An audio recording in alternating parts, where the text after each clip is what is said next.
You ate the whole box of granola bars. I said, Sophie, can you not eat the whole box? Because this is the only thing that I take to work. I'm not arguing over granola bars. I don't want you to eat a whole box of granola bars when that's the only thing But if I want to eat a whole box of granola, I should be able to do that. Little Miss Trash TV brings us all the tea. Recaps and crazy hacks, that's what we wanna see. We pray for dumpster fires on our screens. So we're back with a brand new recap. We have been away on vacation. We were over in Dubai. We had a lot of fun. We went on a safari, rode a camel, held a hawk, went to the world's largest mall, and then haggled over some spices, attempted to haggle over some jewelry, but I just look like a sucker. I look like a person you want to charge full price and then add another like 20% on. So I caught up on all the episodes while I was away. I was going to do a recap of all the episodes I missed in one, and then last week I got the flu. So I am just going to take the episodes I missed out to the dumpster where they belong and start back here at episode number 15. Really, the only thing I really remember from all the episodes I caught up on are how awful Jasmine's butt implants are. They're so bad. I don't know if it's because she lost a lot of weight because she misses her children and like she's lost weight in America, so they're sitting. There's no fat to kind of like layer them in, or they were just done bad and she needs a refund. But every time we see her in her workout clothes now from behind, you can see the butt implants just sitting on top of her cheeks like two steaks, and it makes me nauseous. It looks exactly the same feeling. It doesn't look the same, but it's the same feeling when someone gets a really botched nose job and you can see the incisions where they kind of put their nose back together and it makes a point. I don't know if you've been around a lot of people with nose jobs, but growing up in LA and working in fashion for a good decade, I've seen a lot of botched nose jobs, and they just make you sick because you can see basically where they put the nostrils back together and kind of like cinch it up, and it makes this weird point. I don't know, once you see it, you can't unsee it, and then you have a hard time looking the person in the face again because every time you look at them, you just think of how butchered they are. Like the incision, it just gives you a visceral feeling, and that's what I get from Jasmine's butt implants. Okay, open the door.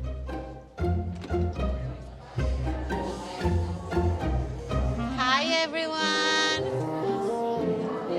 So let's catch up with Jasmine and Gino this episode. Luckily, there's not a lot of the butt implants laying on top of the butt. This episode, we are watching Jasmine and Gino go through a dry run of her upcoming beauty pageant. So Gino is totally into it. He is getting his Kris Jenner on. We're all dressing like this because we're going to rehearsal.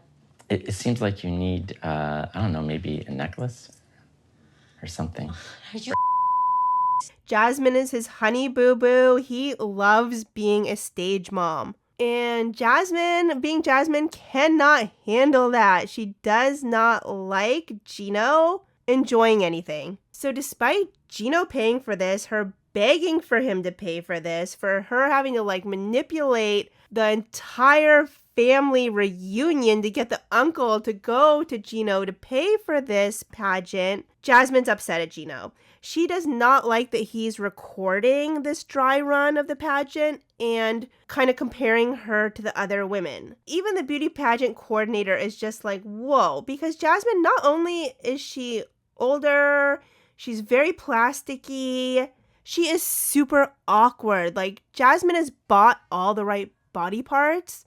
She used to be so beautiful, but after she's bought all the right body parts, there's something about her that isn't. It's just not room gathering beauty, and she is stiff and awkward, and she gets called out by the beauty pageant kind of coordinator. Jasmine, we need you to interact a little more with the audience, and I need you to work on your gracefulness. Like, instead of smile like another thing, smile a little softer.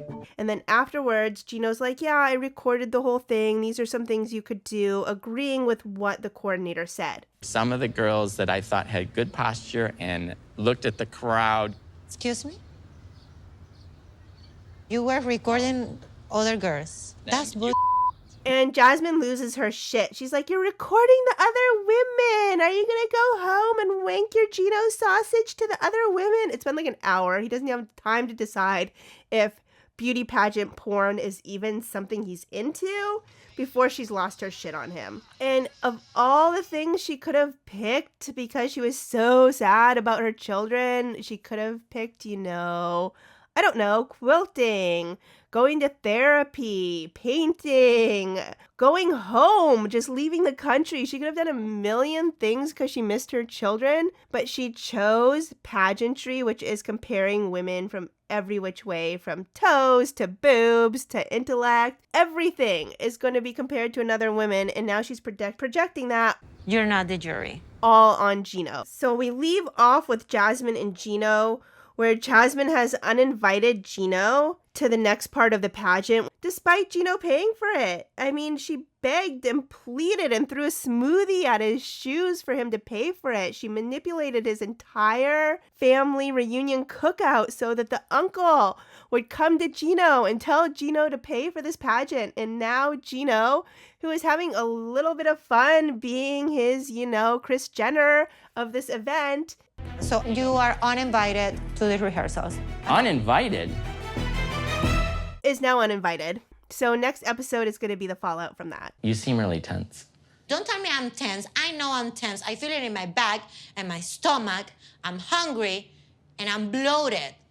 Michael and Angela are still at war over his phone in Nigeria. Somehow, Meemaw has confiscated his phone and she's had it for days now and is going through the whole entire thing. Which is wild because if he had Angela's phone, even for a second, he would be dead. She would just slaughter him on the spot. But I also believe Michael is smarter, shadier, and sketchier than everyone wants to believe. And he for sure has a second phone somewhere. I wouldn't even want someone to have my phone for 2 days when there's nothing even really to find on it. It just seems very personally violating. And it's been so long since their first season, and even Lisa and Soulja Boy feels like 20 years ago. But Michael and Soulja Boy started off as Yahoo Boys. They are part of a culture in Nigeria where young men go online specifically to prey on older American women for money or a green card. Now, I don't think Michael expected to find Angela and get on TV and be in some sort of psychotic relationship for 5 years and get denied his visa over and over. No, but their relationship is a lot more complicated than people like to give it. People are like, Angela's an abuser, she's disgusting, get her off TV. And people are like, Michael, he's a saint. There's a middle ground where you really shouldn't be abusing people, scammer or not, and then you really shouldn't be going around taking advantage of American old ladies and not expecting a healthy dose of karma. So Angela has found evidence that he's sending money to people. But even though I'm seeing the evidence in my face, it's hard for me to believe that a man that I've been with 7 years could be this low and dirty. It's nerve-wracking.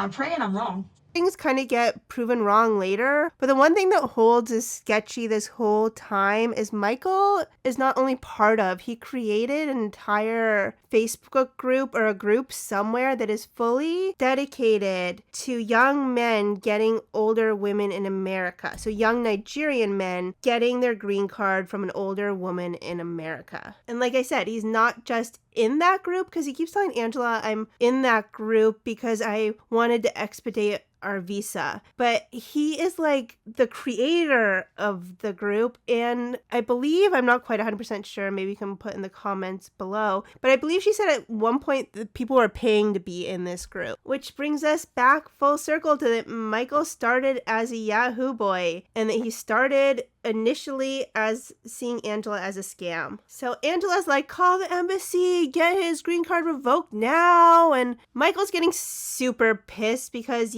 Angela won't let him speak, and a lot of the stuff she is jumping to conclusions on. I don't know how you can get out of that group, as I said, but rest of it, she's acting unhinged about. We end up learning the thing that she thought was money was not money. It was a router or his Wi-Fi device, and he had sent a picture. And then she was also mad that in his phone was copies of all her information, and he had sent it to someone, her personal information, her taxes and stuff. And then when he sent it to someone, she thought he was trying to scam her, but he had sent it to someone to print for him as part of his visa. So most all the things she was wigging out about had a reasonable explanation. So Michael is pissed. Angela's like, I've never seen him this mad before. And it's like, no shit. You know, you literally took his phone from him. And Michael legitimately does seem a little bit done. He's like, I never get mad, but when I do, that is it. I am going to be done. Angela also does this tactic that is so triggering. She's yelling at Michael, she's escalating the situation, and then a producer or someone starts to like touch Michael and corral him somewhere else to kind of de-escalate the situation. And then Angela's like, no, get your hands off of him. He's still my husband, you know, like trying to be protector of Michael. Wait, let him go. Wait, let him go. He's my husband. Still move. A little bit like a psychological warfare tactic. So Michael's gonna go somewhere else for the night. Angela's home in her hotel room crying and making up a big storm. She finally gets ready to go to bed, and Michael comes back. Angela's like trying to rage at him, and he's like, just give me a moment to speak my piece. He explains everything. It all makes sense, again, except for that group. There's no way to explain him being in charge of a group dedicated to scamming grannies. Why was there a picture of an old woman in that chat and say she need a husband gay?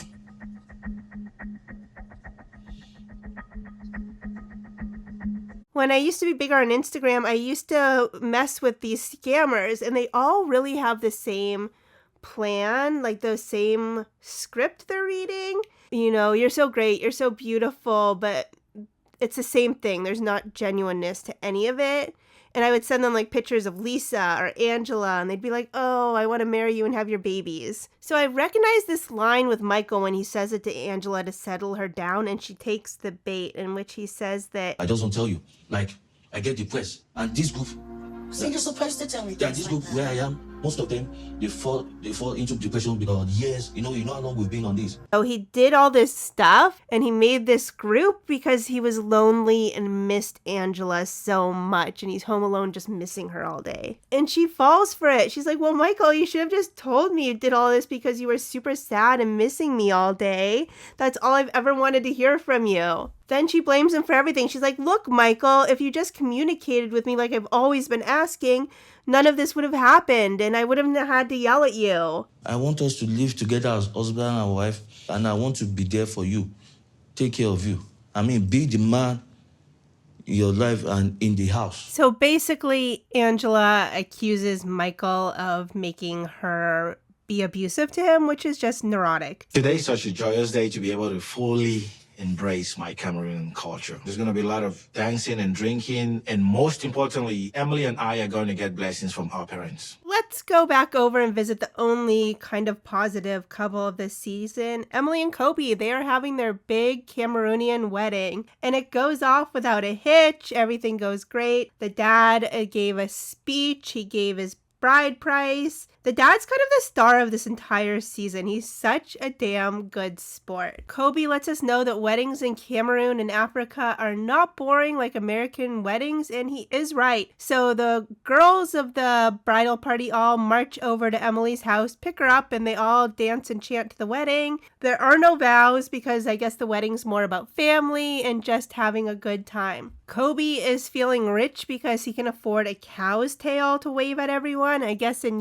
olden times, only rich or like anointed religious people could actually have these cow's tails. Emily looks gorgeous. She clearly got it from her mama because her mom is beautiful too, but she looks great. Her hair is done all up. She's got like 40 pounds of hair and shells on her head, and she looks beautiful in the blue African dress. She does make a lot of like horny, pervy comments throughout the wedding. I guess, you know, this whole wedding has her really turned on. Homework, yes, because I'm working hard. And as we know, they have a third baby now, so maybe they made the baby on the wedding night. I don't think these two are going to stop making babies anytime soon, and I don't think they're going to be moving out of her parents' house anytime soon. So the only problem with their wedding was we don't know if Kobe's friends are gonna come because he made an ultimatum and his friend Valerie hates Emily. But spoiler alert, surprise, Valerie shows up to the wedding and he makes his apology tour. So all is good in Cameroon. So next up, we're going to catch up with Ashley and Manuel, and their relationship kind of implodes in this episode. So we start off, Ashley is saging the house to remove Manuel's bad energy because he asked for $300 again and won't give her an explanation as to what it's for. Y tu energía, la verdad, está feo. ¿Cómo que está feo? A veces sí, Manuel. A veces. Manuel does his Pikachu gaslighting face where he's like, I don't need to tell her what I need money for. I just like to help my family. Then Manuel does her even more dirty, and Ashley's mad because I guess she gave Manuel $1,000 and then he changed the password to his bank account so she could no longer see it. And he said he had to change it because she doesn't know how to manage money. Which maybe she does or doesn't, but she is the only one making money and has money in this relationship right now. So after she's done saging the house, she tries to put her foot down and she says to Manuel, you know, before you ever get money from me again, you need to tell me what it's for. I want to help you and I want to give you money, but I just need to know what it's for, where it's going. Manuel's like, that's all right. I'm going to go make my own money. You know what? I'm just going home. I'm leaving you. I'm done. So then Ashley catches up with the little short guy they met in New York. Manuel's basically only friend in America, the one that was trying to rat him out when they did meet up. So he tells Ashley that Manuel is in constant communication with his ex. So that sends Ashley off the deep end, as you would expect. She just runs wild with that information. She goes straight home. She's pissed. Manuel's watching soccer on the couch, and Ashley's like, we need to talk right now. And Manuel's like laughing in her face. He's like cackling like a hyena. Enviar dinero a la madre de sus hijos. Okay, what the is funny? Despacio, suave. What the is funny? Yeah. He couldn't be any more sketchy. And then they both decide to call the friend on speakerphone and put him on the spot. And first he kind of sides with Manuel, and then he's like, yo, am I on speakerphone? And Manuel's like, yes. And then he says, well, you need to be honest with your wife, and then hangs up. So the whole thing is escalated to a brand new level. And we leave off with the sage clearly not working because now Manuel wants money and he despises and resents Ashley, and he is cackling like a hyena about the whole thing. This whole fiasco does make me a little bit sad because I feel like Manuel has been our comic relief this entire season. His last season, I didn't really care for him. He wasn't even on my radar. But this season, he has been pretty hilarious with his one-liners. And now he's just coming off as a total manipulative scammer D-bag. And the thing is, Ashley is so unlikable. Like, no one likes Ashley. And yet by the end of this episode, you sort of feel bad for Ashley. And even if this is all proved wrong and somehow this has all been misconstrued, I don't know how you're going to come back from laughing like a hyena over and over in your wife's face. I mean, he is the definition of a gaslighter because everything stems from him not being communicative with Ashley. And then him being like, oh, she's overreacting. She's such a naggy biatch. But he hasn't even given her like one morsel to chew on, where any money has gone, where it's going in 2 full seasons. His refusal to throw her any sort of bone just to me seems like he wants out of this relationship. He resents her so much. He doesn't like being here. He just wants this relationship to implode so he can go home. And then we head over to Snoozeville to check up with Patrick, Thais, and John now. And, you know, John got a drink in his face because he was kind of being a jerk, but he also called Thais' friend some inappropriate words. No one's right here, everyone's wrong, and Patrick sides with John, and that makes Thais do a bunch of her stink faces and eye rolls, and sorry, I was falling asleep there because they're so boring. Oh my god. No, I prefer don't see him the rest of the trip. That hurt. I mean, you crossed the line on that one. Manners. And then we check in with Rob and Sophie, who are going through the same old BS. It's Rob, Sophie, and their third wheel, Claire, who just won't go away, and she always has like really shitty self-serving advice for Sophie. Claire does say something funny, like she's sitting there with Rob in the awkwardness, and she's like, I had nothing to do with Sophie leaving right now, but she had 100% to do with it. Over the stinky grits, she was basically manipulating Sophie into not going back to Rob's, because it seemed like her agenda was to get Sophie to move out, and then Sophie and Claire would move in together because Claire had recently broken up with her boyfriend. And then the whole thing dissolves into a fight about granola bars. I guess Sophie pigged out on a whole box of Rob's granola bars at some point in the relationship, and he has never let it go because he needs his granola bar in the morning before work because he doesn't have time for any other sort of breakfast in the entire world. I wanted her to be considerate of me because it was an easy snack for me before I go to work. Are you going over the granola bars? I get it. I love But you're granola throwing that in my bars. face like Sorry. I was the I was she was hungry. I wanted some granola bars. She brought it. You can tell when the whole granola bar thing comes up, like Sophie is just like over it. It has been beat to death a million times before it even got to TV. I'm not arguing over granola bars.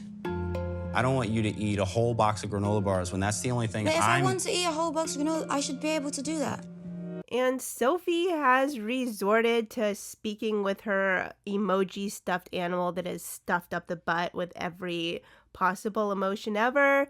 And smiley, frowny, out this little stuffed animal's butt is how she is communicating. Then we catch up with Loren and Alexei, and up until this point, their whole plotline had been fun and games. It had been about Lauren's mommy makeover, and she was getting chopped up and sewn back together, and now their whole plotline is taking a dark and dreary twist because Alexei's from Israel, his dad is visiting from Israel, and war just broke out in Israel. My dad is Israeli-Ukrainian, so he's been through a lot, and I'm worried and sad. And they are putting Alexei's dad back on a plane to go home to Israel. So their whole plotline went from fun and games to just this whole dark situation because we know that the war has only escalated since this has been filmed. And Alexei, which Loren has said she's rarely seen him ever cry, is basically doing everything to restrain himself from bawling while putting his dad back on that plane to Israel. But then I did see on social media recently that Loren and Alexei left their kids to go back to Israel very recently to help with the war. And then Loren made this comment on Instagram. I guess everyone was like crapping on her for leaving her kids, both of them together, that it's less safe for her to visit New York City right now as a Jewish woman than it is for her to go to Israel. So just when you sort of feel bad for them all, you realize that Loren is over on Instagram rage baiting everyone. So that is it. We made it through. Next week, we will be back on schedule with a brand new episode. I've also been getting a lot of messages on Etsy about the sexy necklace. It is sold out, but I do have new ones coming in 2 to 3 weeks, so I will put it up right now so people can pre-order it. So a lot of you really seem to love the sexy necklace. I don't know who is wearing it. Please send me photos, but I've been getting a lot of demanding emails ever since it sold out on Etsy. So make sure to shop our Etsy, click like, and subscribe, and we will see you back next week.